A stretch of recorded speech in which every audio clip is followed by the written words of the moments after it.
The WDevils women's football team in Victoria experience AFL in silence.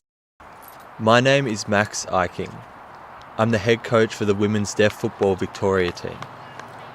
The 25 women in the team are all part of the deaf community. There is different range of deafness.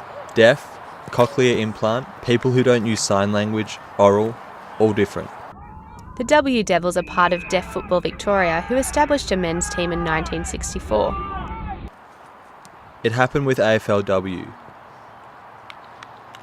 When it started, all the women in the deaf community wanted the same equality.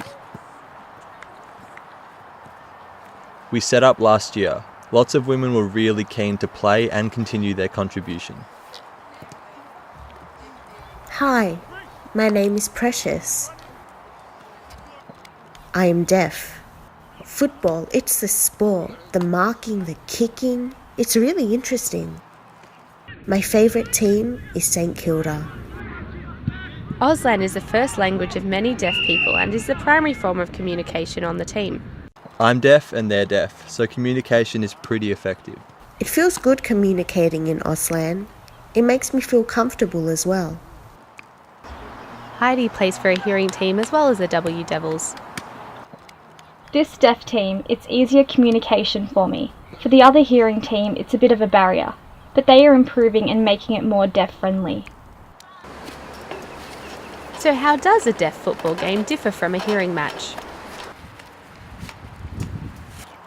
Throughout the game, we'll have the referees with brightly coloured flags to wave in the air because deaf people are really good visually.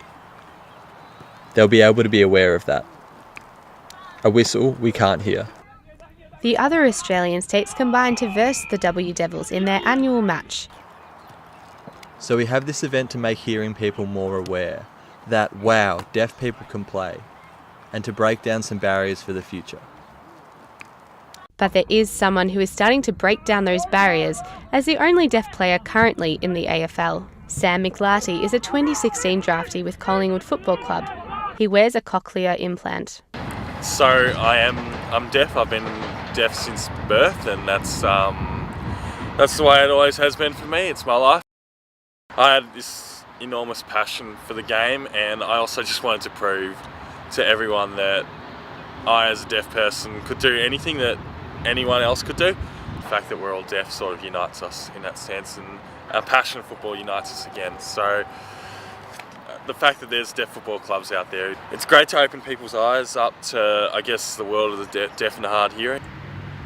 In 2017, the St Kilda Football Club introduced closed captioning and live Auslan interpreters onto their big screens at Etihad Stadium for their home matches.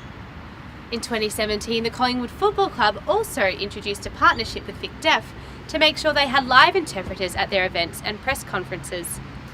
These are small but vital steps the AFL are making to make sure everyone, especially the deaf community, can enjoy the game of football. Max acknowledges there is still a long way to go when it comes to fully integrating deaf culture in the AFL. My advice to hearing people would be to start with the basics. If you're playing football, mime. This, for instance, means man up. Showing body language is important. One thing I've learnt about the deaf community is they're an incredibly inclusive group, and they're very, very proud of who they are, and by all means they should be. I'm very proud of being a deaf person. Shelby Brooks, Mojo TV.